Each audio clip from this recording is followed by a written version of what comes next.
Bigat na traffic ang dulot ng perwisyo ng biglang buhos ng thunderstorm sa Quezon City, gaya na lang po sa EDSA. At nakatutok live si Von Aquino. Von, kamusta? Pia, sumikip ang daloy ng trapiko sa ilang lansangan dito sa Quezon City matapos nga ang pagbaha sa ilang lugar.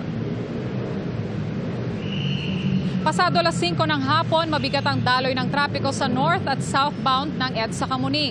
Bumagal din ang andar ng mga sasakyan pati sa mga kalsadang konektado sa EDSA katulad ng East Avenue.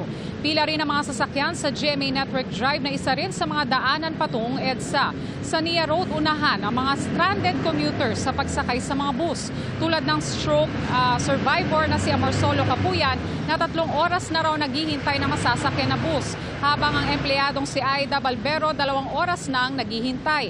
Binahari ng loob ng UP Diliman, Quezon City. Umabot ito hanggang baywang na baha. Hindi na makadaan ang mga sasakyan at ang isang kotse na sumubok sa ungin ng baha, tumirik sa gitna. Ang ibang sasakyan nagmaniobra na para humanap ng ibang daan.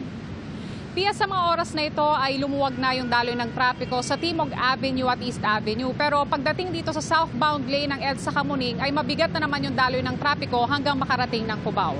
Pia?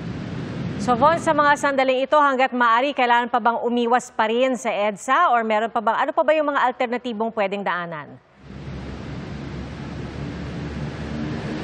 Yung northbound lane naman ng EDSA, Pia, medyo maluwag na ngayon, no? So, ito na lang southbound, yung medyo mabigat yung daloy ng trapiko. So, kung merong ibang alternatibo na madadaanan yung mga kapuso natin na bumabiyahe ngayon, naiwasan na lang po nila itong southbound lane, itong EDSA mula Kamuning hanggang Cubao. Pia? Alright, maraming salamat, Von Aquino.